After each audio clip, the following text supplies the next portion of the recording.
அஸ்ஸலாமு அலைக்கும் வரஹ்மத்துல்லாஹி வபரகாத்துஹு. வயநாடு சம்பவம் நம் அனைவருக்குமே மிகப்பெரிய படிப்பினை. இந்த உலகத்தில் நாம் இப்படியே பாதுகாப்பாக இருப்போம்னு நம்மளால் சொல்ல முடியுமா?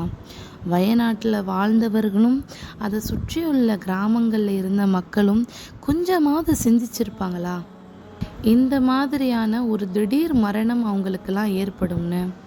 அல்லாஹ் நாடினால் இது எல்லாமே சாத்தியம்தான்.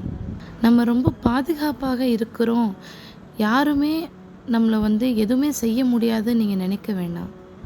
ஏன்னா மரணம் நமக்கு மிக சமீபத்திலேயே இருக்குது. கணக்கே இல்லாமல் எத்தனை குடும்பங்கள் இறந்திருக்கும் அப்படின்னு தெரியலை.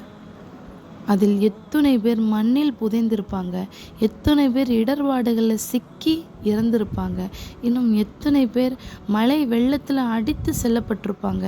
இதை யாருமே எதிர்பார்த்திருக்க மாட்டோம். இந்த நிலை யாருக்கும் வரலாம்.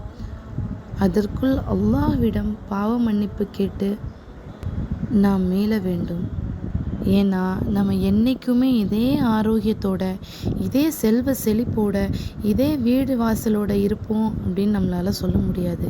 எல்லாத்தையுமே இந்த உலகத்தில் விட்டு நம்ம மரணித்து தான் ஆக வேண்டும். ஏனென்றால் மரணம் நம் எங்கிருந்த போதிலும் நம்மை வந்தே தீரும்னு அல்லாஹ் சொல்கிறான். மரணித்த அத்தனை மக்களுக்காகவும் துவா செய்வோம். அவர்களுக்கு அல்லாஹ் எல்லா பாவங்களையும் மன்னித்து அவர்களுக்கு ஷஹீதுடைய அந்தஸ்தை கொடுத்து சொர்க்கவாதிகளாக ஆக்குவானாக. திடீர் மரணத்திலிருந்து எம் மக்கள் அனைவரையும் அல்லாஹ் பாதுகாப்பானாக. அஸ்ஸலாமு அலைக்கும் வரஹ்மத்துல்லாஹி வபரகாத்துஹு.